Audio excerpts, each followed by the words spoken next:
ಪದವೀಧರರ ಕ್ಷೇತ್ರದ ಮತದಾರರ ಪಟ್ಟಿಗೆ ಪದವೀಧರರು ಸೇರಿಕೊಳ್ಳಿ ಎಂಕೆ ಲಮಾಣಿ ಕರೆ. ಈ ಹಿಂದೆ ಪದವಿ ಪಡೆದ ವಿದ್ಯಾರ್ಥಿಗಳಿಗೆ ಮತದಾನ ಪಟ್ಟಿಗೆ ನೋಂದಣಿ ಮಾಡಿಸಲು ಅವಕಾಶ ನೀಡಲಾಗಿತ್ತು.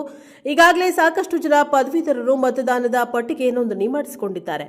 ಇನ್ನೂ ಬಹಳಷ್ಟು ಜನ ಪದವೀಧರರು ಇದ್ದುದರಿಂದ ಸರ್ಕಾರಿ ಪದವಿ ಪೂರ್ಣಗೊಳಿಸಿ 3 ವರ್ಷ ಆದವರಿಗೆ ಇನ್ನೊಂದು ಕಾಲಾವಕಾಶ ಮಾಡಿಕೊಟ್ಟಿದೆ. ಆದ್ದರಿಂದ ಈ ಸುವರ್ಣ ಅವಕಾಶ ಎಲ್ಲರೂ ಉಪಯೋಗಿಸಿಕೊಂಡು ಗದಗ ಜಿಲ್ಲೆಯಲ್ಲಿ ಅತಿಯಾಗಿ ಪದವೀಧರರ ಮತದಾರರು ಇದ್ದಾರೆ ಎಂದು ಜಿಲ್ಲೆಗೆ ಕೀರ್ತಿ ತನ್ನಿ ಎಂದು ಎಂಕೆ ಲಮಾಣಿ ಪದವಿ ಪೂರ್ವಗೊಳಿಸಿದ ವಿದ್ಯಾರ್ಥಿಗಳಿಗೆ ನಮ್ಮ ಎನ್ಕೆಎಸ್ ಟಿವಿ4 ವಾಹಿನಿಯೊಂದಿಗೆ ಮಾತನಾಡಿ ಕರೆ ನೀಡಿದ್ದಾರೆ.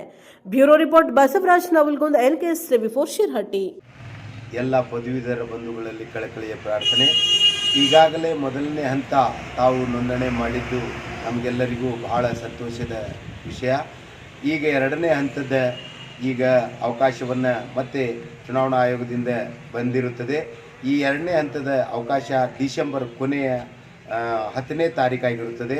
ಹೀಗಾಗಿ ಯಾರು ಮಾಡಿಸಿಲ್ಲ, ಇಲ್ಲಿವರೆಗೆ ನೋಂದಣಿ ಪದವೀಧರರಾಗಿದ್ದವರು ಯಾರೂ ಮಾಡಿಸಿಲ್ಲ, ದಯಮಾಡಿ ನಿಮ್ಮ ಅಕ್ಕಪಕ್ಕದ ಶಾಲೆಗಳಾಗಿರ್ಬೋದು, ಪದವಿ ಪೂರ್ವ ಕಾಲೇಜುಗಳಾಗಿರ್ಬೋದು, ಪದವಿ ಕಾಲೇಜ್ ಆಗಿರ್ಬೋದು, ITI ಡಿಪ್ಲೊಮಾ ಕಾಲೇಜುಗಳಾಗಿರ್ಬೋದು, ಜೊತೆಗೆ ಊರೊಳಗಿರುವಂಥ ಓಣಿ ಒಳಗಿರುವಂಥ ಬೇರೆ ಬೇರೆ ಗ್ರಾಮದಲ್ಲಿರುವಂಥ ಸ್ನೇಹಿತರ ಗುಂಪುಗಳಲ್ಲಿರುವಂಥ ನಿಮ್ಮ ಸ್ನೇಹಿತರಾಗಿರ್ಬೋದು, ನಿಮ್ಮ ಬಂಧುಗಳಾಗಿರ್ಬೋದು, ನೀವೆಲ್ಲರೂ ಪದವೀಧರರಾದಿರೋಂಥ 3 ವರ್ಷ ಆದಂಥ ಎಲ್ಲ ಪದವೀಧರರು ತಾವು ಮತ್ತೊಮ್ಮೆ ಈ ಡಿಸೆಂಬರ್ 10ರ ಒಳಗಾಗಿ ನೋಂದಣಿಯನ್ನು ಮಾಡಿಸಿ ಗದಗ ಜಿಲ್ಲೆ ಹೆಚ್ಚು ಪದವೀಧರ ಮತದಾರರನ್ನು ಹೊಂದಿದ ಜಿಲ್ಲೆ ಎಂಬ ಕೀರ್ತಿಗೆ ತಾವು ಪಾತ್ರರಾಗಬೇಕೆಂದು ತಮ್ಮಲ್ಲಿ ಕಳಕಳಿಯಿಂದ ಪ್ರಾರ್ಥನೆ ಮಾಡಿಕೊಳ್ಳುತ್ತೇನೆ.